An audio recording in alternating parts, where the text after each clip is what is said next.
pattern ERG, Dr. Soumya. Dr. Soumya has done her senior residency in VR surgery from RP Center AIMS. PG also from AIMS. Good morning, everyone.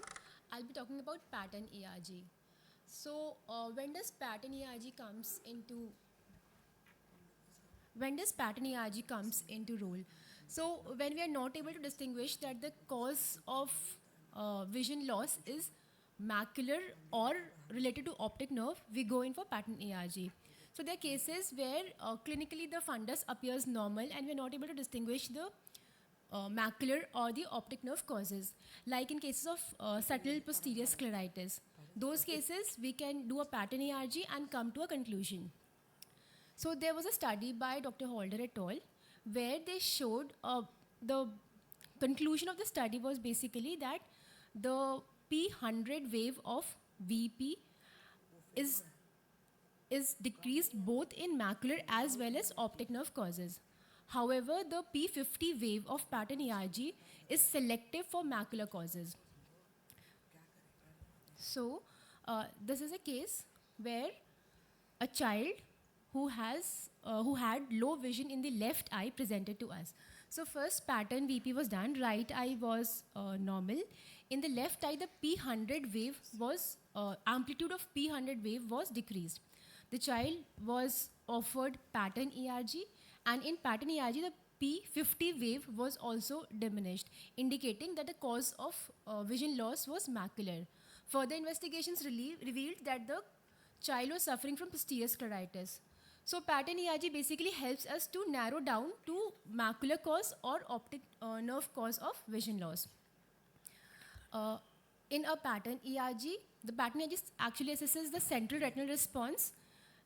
We give a stimulus to the patient, which is a checkerboard. It is temporarily alternating pattern, means that the black will eventually turn into white and the white check eventually turns into black. The stimulus subjects a field of 15 degree to the eye.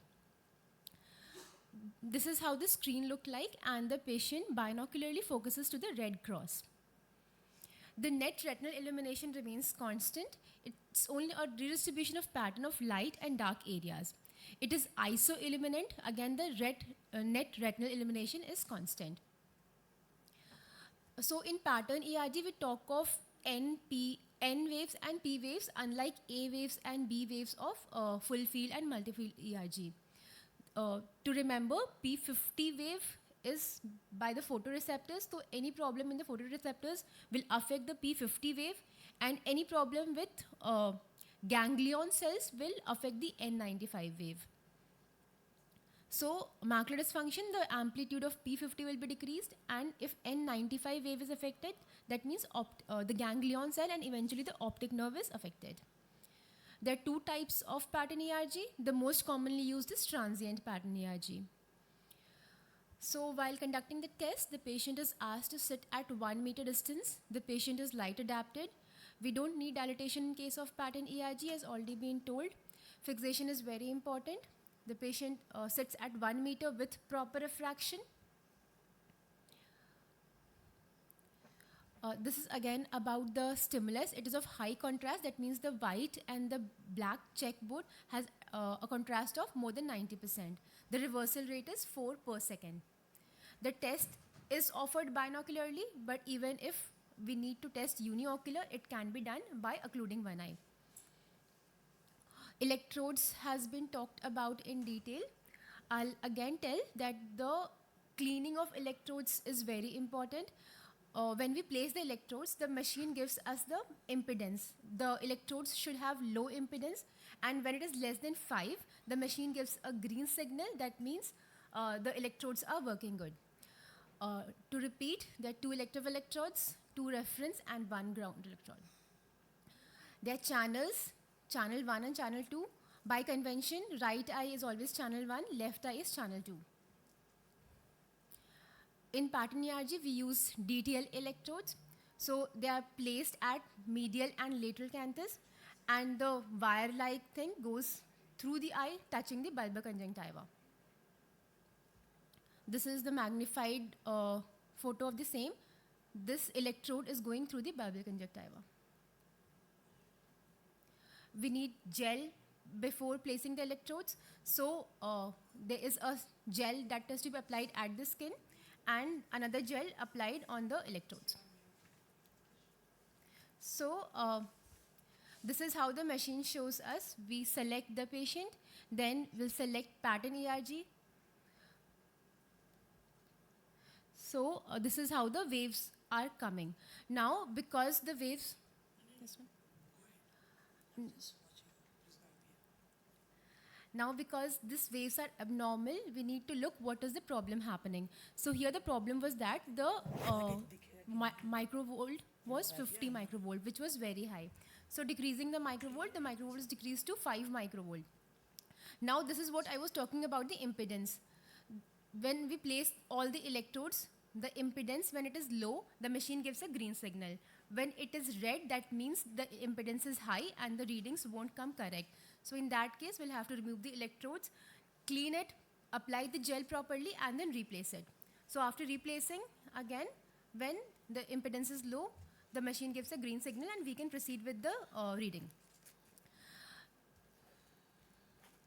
So this is in between the test. We see that left eye is doing well, the waves are normal.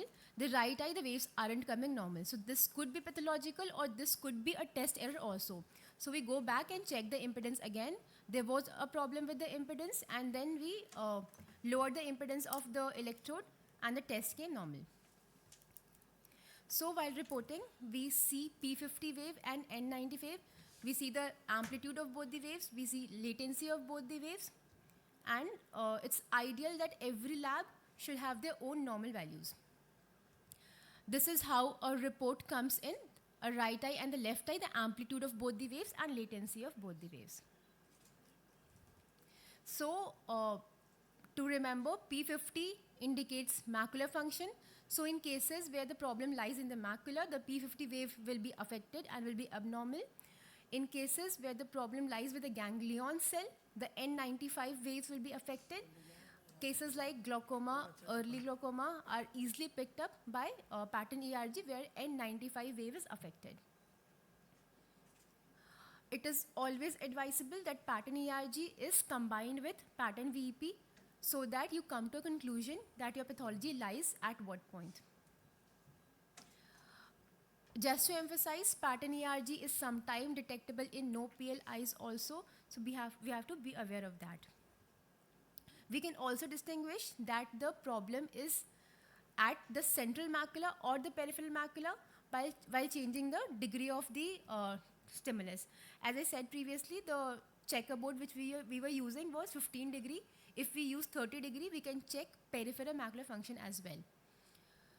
So uses is early glaucoma detection where N95 will be affected, and we can monitor drug toxicity also. There are drugs that affect the macula, there are drugs that affect optic nerve. So if we monitor P50 wave, macular toxic drugs can be checked for their improvement, and if N95 wave is affected, neurotoxic drugs can be monitored. Thank you. Thank you, Dr. Soumya.